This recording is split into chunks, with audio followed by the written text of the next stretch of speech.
우리나라에 굉장히 위험한 징조들은 늘 말씀을 드렸는데 최근에 위험한 게 큰 게 하나가 있다. 그래서 이게 터지게 되면은 집값 문제가 아니라 경제까지 굉장히 위기가 올 수 있고 디레버리징이 가속화되면서 커다란 문제들이 만들어질 수 있다. 그래서 어떤 것인지 한번 확인을 해볼게요. 일단 지금 허그가 13년 만에 적자가 났다고 합니다. 그러니까 지금이 단기 침체냐 장기 침체냐 이런 부분에 대해서 이야기를 할 때 왜 장기 침체로 갈 수밖에 없느냐 이런 것들 보면은 나오죠. 이런 징조들이 나오고 있다. 그랬을 때 13년 만에 적자, 13년 전이면 언제일까요? 2008년 글로벌 금융위기 이후 분양보증사고가 늘면서 2009년에 손실을 냈다. 자, 2009년에 무슨 일들이 있었을까요? 2009년이 지금이랑 굉장히 판박이 같은 느낌이 많다. 자, 2008년에 글로벌 금융위기 터졌죠? 그러니까 집값이 하락하던 와중에 정권이 바뀌었죠. 당시에 MB정부였죠. 그러면서 대량의 완화책이 나왔다. 다만 이때는 데드캣 바운스가 났지만 지금은 안 되는 이유. 그때는 금리를 내릴 수 있었지만 지금은 금리가 올라가고 있는 상황이기 때문에. 그래서 윤 정부에서는 기준금리는 올라가는데 시중금리를 낮추는 정책을 쓰고 있죠. 이게 굉장히 커다란 위험으로 다가오는데 오늘 한번 쭉 들어보시면 그게 왜 위험한지가 보일 거예요. 그러면서 잠깐 데드캣 바운스 이야기가 나오죠. 이때는 데드캣 바운스가 일어났는데 지금은 그럴 기미도 안 보인다. 그래서 지금은 더 안 좋다는 거예요. 집값이 떨어지니까 보증사고가 많이 터지죠. 당시에 허그가 없었는데요. 당시에는 대한주택 보증 시절이었고 이때도 역시 어느 정도 보증이 있었다. 그래서 보증사고가 늘면서 손실을 냈는데 이번에는 역대 최대치를 기록했다. 아마 2023년에는 역대 최대치를 경신하게 될 것이다. 왜냐면 작년에 전세가 많이 떨어지긴 했지만 금리가 급격히 올랐고 올해에는 금리 인상 멈춘대. 내년쯤엔 금리 인하할 수도 있어. 다만 그 금리 인상분이 다 반영이 되지 않았다는 거죠. 그러니까 잠재적 전세 수요들도 다 터지게 되고 그 다음에 이 당시에는 전세자금 대출 한도가 작았는데 지금은 MB 그 다음에 박근혜 정부 두 개 거치면서 한도를 엄청나게 높여놔서 대출이 많아요. 이런 상황이다. 요거 터진다고 지금 걷잡을 수 없다 이 말씀 드리는 건 아니에요. 자, 그런데 문제는 전세사고 터지는 와중에 최근에 분양보증사고까지 터졌죠. 그래서 지금 공사가 중단됐는데 공정률이 90%가 넘어가서 분양계약 해지가 안 되는 상황이다. 이런 것들이 터지면서 허그도 굉장히 위험해지고 있어요. 앞으로 전세 보증도 어디까지 보장을 해줄 수 있을 것이냐. 요것이 장담이 안 되는 상황이죠. 저게 왜 터졌어요? 결국에는 PF 문제 때문이죠. 근데 PF 폭탄이 또 터지고 있다. 이번에 대우조선 해양건설에서 공사 중단, 공기 지연, 분양 연기, 공동도급사에게 자녀 지분 이전 하는 등 PF 문제가 크게 터지고 있죠. 그래서 이미 여기는 공사 중단이 됐고 나머지도 장담할 수 없는 상황이다. 이런 상황에서 저축은행이 부동산 PF에 지원이 들어간다고 합니다. 그래서 어떻게 하겠느냐? 14개의 저축은행이 참여해서 PF 대출협의회를 가동하고 매달 현황 점검과 연착륙 지원 방안, 자금 지원을 하겠다는 거죠. 왜 이러냐? 금융당국이 요구를 하고 있기 때문에. 저축은행이요? 저축은행이 그렇게 여유가 돼요? 안 되죠. 될 리가 있나? 19년 말에 80%였는데 지금 196%로 2배 이상 급증했죠. 뭐가? 자기 자본 대비 부동산 금융자산 비중. 냉각기에 위험도가 더 높은 자산들을 집중적으로 보유하고 있다. 부동산 PF는 3년 새 4배나 급증했다. 그러니까 얘네가 터지면 왜 지원을 들어가느냐? 걔네가 터지면 저축은행 또 우르르 무너지게 생겼으니까. 2011년에 저축은행 사태 터졌죠. 뭐에서 비롯됐어요? 부동산 PF. 그러니까 터지지 않도록 막는 거죠. 근데 돈이 어딨어? 저축은행 자금이 없는데. 그러니까 뭐부터 막아요? 부동산 PF에 어떻게 빌려주느냐? 중금리 대출 서민들한테 안 빌려주고 부동산 PF 쪽으로만 많이 빌려주는 거야. 1금융에서 밀려서 못 받는 사람들이 2금융 가는 건데 2금융에서 안 해주니까 이 사람들이 사채까지 가게 되는 거죠. 안 되면 불법 사채로 가는 거고. 예대금리 억제해서 낮춰주면 뭐예요? 정말 필요한 사람들은 못 받는데. 영끌족들이나 무리하게 부동산 투기한 사람들, 이런 사람들은 금리 낮춰주면서 진짜 힘든 사람들은 안 내주고 있는 상황이다. 그래서 얼마나 심각해졌냐? 저축은행 중에 한 군데는 자기자본 비율이 9.77%대까지 떨어졌다. 바젤3에서 자기자본 비율 최소 얼마? 8% 이상. 근데 2.22 떨어져서 9.77이에요. 여기서 요만큼 더 떨어지면 망하는 거예요. 이렇게 상황이 심각해요. 돈 어디서 갖고 와요? 1금융에서. 유동성 커버리지 비율 유예해주고 예대율 규제 완화해주고 증권 시장 안정펀드 출자금에 적용하는 위험 가중치도 하향 적용 250%에서 100%로. 그러니까 어떤 상황이냐? 정부에서 금융위원장의 정부가 아니라고 하면 할 말은 없습니다.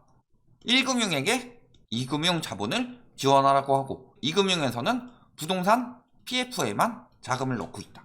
그러니까 1금융에서는 당연히 이런 것들을 해주면 대출 같은 거 많이 억제될 수밖에 없죠. 그러면서 위험해 보이는 것을 덜 위험해 보이게 만드는 정도. 그러니까 너네는 이 정도 자금을 가지고 있으면 돈을 더 빌려줄 수 있다. 대출 한도를 크게 만들어주는 거죠. 그러면서 1금융에서는 가계대출을 빌려줄 수 있는 데가 한도가 있다. 신용도가. 그러니까 2금융으로 넘어가요. 2금융에서 못 빌려. 중금리 대출 안 해주고 부동산 PF 쪽에 넣으면서 너무 바쁘니까 취약층은 바깥쪽으로 밀려나게 되겠죠. 그래서 이 정도의 지원이 들어가니까 돈이 좀 생기는 거고, 그거를 부동산 PF에 갖다 붓고 있다는 소리예요. 거기다가 지금 압박을 더 심하게 넣고 있습니다. 대손 준비금 더 쌓아라. 금융당국에서 은행에 요구 가능해졌다. 물론 당국에서 은행에 대손 준비금을 더 쌓아서 대출을 억제해라 라고 하는 거는 긍정적인 상황이에요.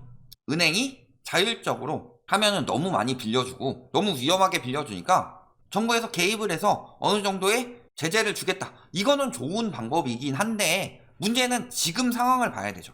지금 상황이 어때요? 정부에서 관치금융 들어가고 있는 상황이죠.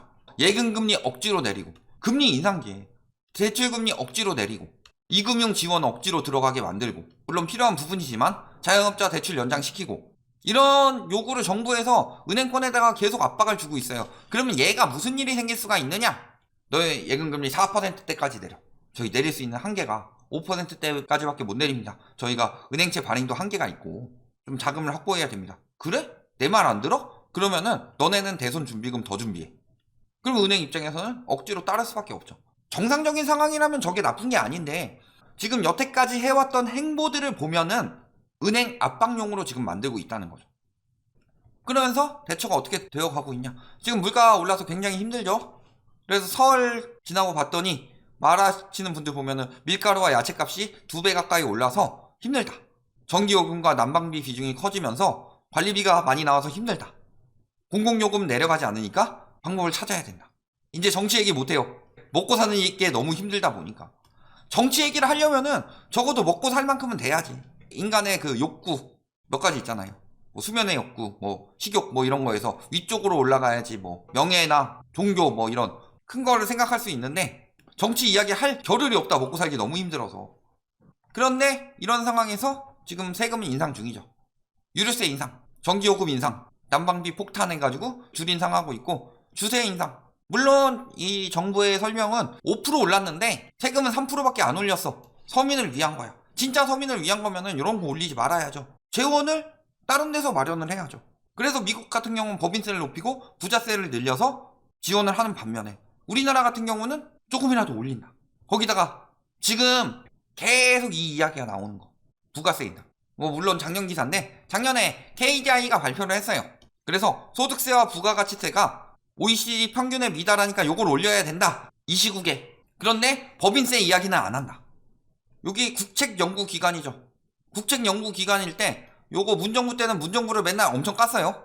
그만큼 자율성이 있었다는 건데 지금 윤정부 되니까 이런 이야기들이 나오고 있죠. 그러면서 법인세 인상을 반대하는 이유로 경제의 비효율성 초래. 그런데 부가가치세나 소득세의 인상이 경제 전반에 미치는 영향에 대해서는 분석을 빼고 법인세는 인상 대상에서 제외하고 소득세랑 부가가치세를 올려야 된다. 이 분석이 계속 나오는 이유가 뭘까요? 지금 여론이 안 좋으니까 못 건들고 있지만 여론이 관심을 끈 상황에서는 언제든지 다시 추진할 수 있다는 소리죠. 부가가치세 인상을 여론을 슬금슬금 만들고 있다. 정부에서 쓰는 돈이 너무 많아요. 지금 국가 부채도 굉장히 빠르게 올라가고 있고 정부에서는 부동산 무너지는 재원도 마련해야 되니까 쓸 돈이 많다. 그러면은 세금 올리는 거 그래 그렇다 치자. 근데 이런 건 낮추죠. 다주택자 취득세 낮추고 법인세 낮추고 종부세 낮추고, 물론 최근에 LH, SH 종부세 낮추는 것 거기까지는 인정. 왜냐면 공공임대를 하다가 손해가 날 수 있기 때문에. 그런데 다 낮춰주고 있죠. 양도세 낮춰주죠. 2년 미만 보유 다주택도 중과 제외. 양도세 중과 1년간 한시적 유예가 아니라 이걸 아예 폐지하려고 하고 있어요. 일시적 2주택자 연장해주고, 분양권 가진 사람들도 완공 후에 3년 내에 팔래요. 완공 후에 2년 내에 파는 것도 아니고. 이런 것들 다 깎아주고 있어요. 즉 직접세는 낮추고 간접세는 높인다.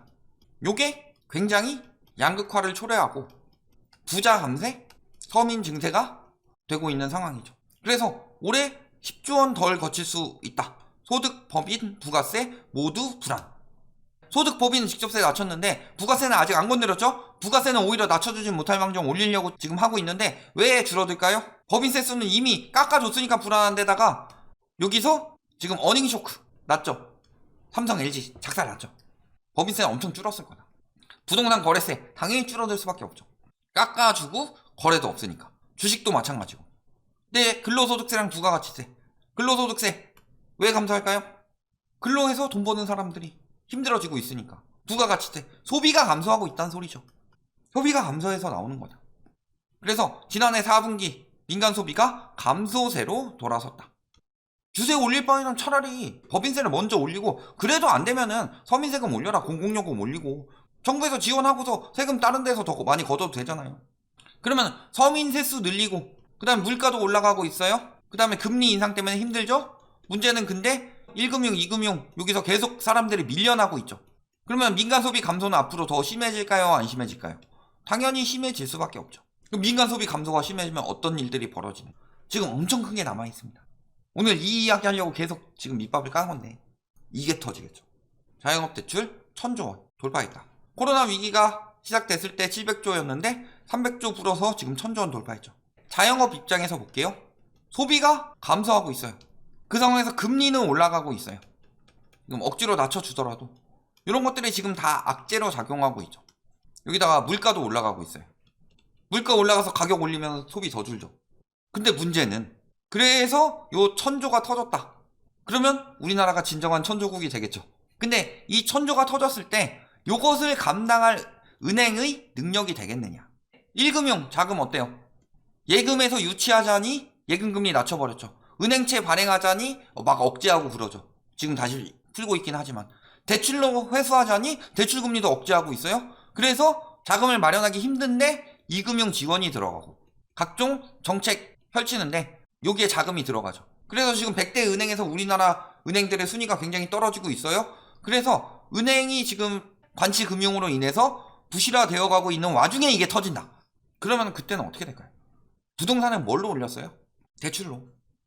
근데 저게 터져버리면은 기업이든 가게든 대출이 안 나온다. 진짜 힘들어질 수밖에 없다. 은행도 자금을 구해야 되기 때문에 그때는 정부에서 아무리 관치로 억누르려고 하더라도 코픽스 금리나 이런 거 계속 올라갈 수밖에 없고, 대출도 경쟁이 많이 붙으면 당연히 금리는 더 올라갈 수밖에 없죠. 한도는 줄고 금리는 올라가고 은행에서는 더 자금 바짝 확보해야 되고 잘 안 빌려주려고 하고, 이런 거 터지면은 그때는 집값이든 경제든 더 이상 걷잡을 수가 없다. 은행이 만약에 튼튼했으면 괜찮은데 자꾸 은행을 부실화시키고 있는 와중에 저런 폭탄을 남겨두고 있는 거다. 저게 터지면 어떻게 되죠? 저거 터지면은 글로벌 금융위기 때 미국 이상의 사태가 나타날 수도 있다. 여기까지 보시면 되겠습니다.